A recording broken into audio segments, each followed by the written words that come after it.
দেখো বন্ধুরা, রান্নার শেষে টাইলসগুলো সুন্দর করে পরিষ্কার করে নিলাম, জায়গাগুলো মুছে নিলাম।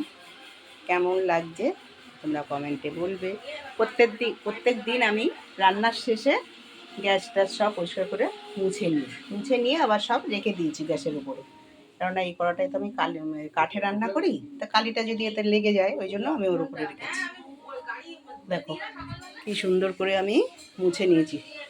সাদা সাদা তো একটু রোজ না মুছলে ঠিক থাকে না, সব মুছে নিয়েছি বন্ধুরা। এবার আমি চলে যাচ্ছি, আমার সাথে চলো তোমরা। দোকানের পকোড়া বানানোর জন্যে প্রস্তুতি চলবে।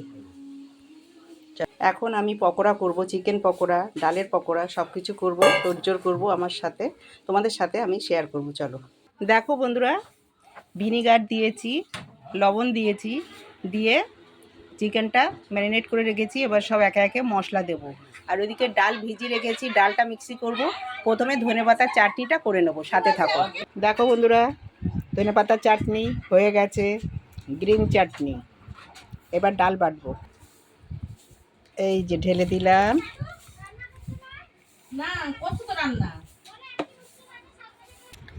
দেখো বন্ধুরা, ডাল মিক্সি করছি, ধনেপাতা চাটনি হয়ে গেছে। ডাল একবার মিক্সি করেতে রেখেছি, এই যে। আর ধনেপাতা ওই জন্য মিক্সিটা ধুয়ে নিইনি, তো ওই জন্য একটু সবুজ সবুজ লাগছে। যাই হোক, আমি তো দিই ডালের মধ্যে, পকোড়ার মধ্যে ধনেপাতা চাটনি দিই। এই দেখো, এটা করবো, আর একবার করলে হয়ে যায়। দেখো বন্ধুরা, মিক্সি করা আমার ফুল কমপ্লিট। এখন আমি এগুলোকে মাখবো সব মশলা দিয়ে। দেখো বন্ধুরা, ডালের পকোড়ার মধ্যে হলুদ দিয়ে দিয়েছি। এবার লঙ্কা বাটা দিয়ে দেবো, দিয়ে লবণ দিয়ে দেবো। এবার হয়ে গেলে এবার মাখবো।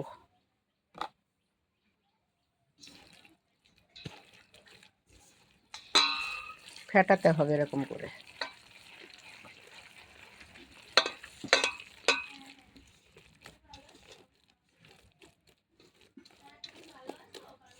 ডালের পকোড়া মাখা হয়ে গেল।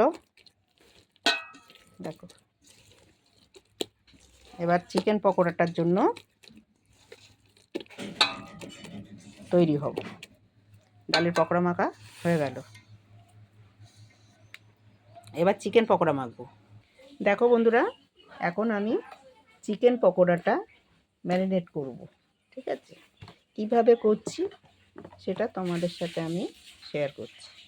ওতে ভিনিগার দেওয়া আছে, লবণ দেওয়া আছে, হলুদটা দিইনি, লঙ্কা দিইনি, সোয়া সস দেওয়া আছে, সোয়া সসটাও দিয়েছি। এবার দিচ্ছি লঙ্কা রসুন একসাথেই দিয়ে দিচ্ছি, রসুন আর লঙ্কা একসাথে বাটা আছে। এবার দেব আদা,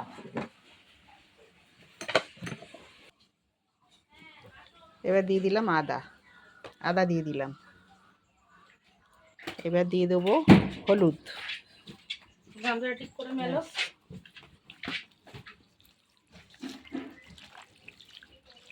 তারপরে দেব ময়দা আর বেসন।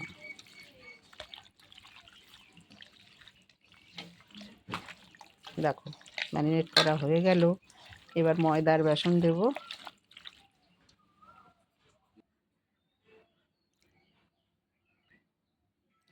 দেখো বন্ধুরা, চিকেন পকোড়া পুরো ম্যারিনেট করা, পুরো রেডি।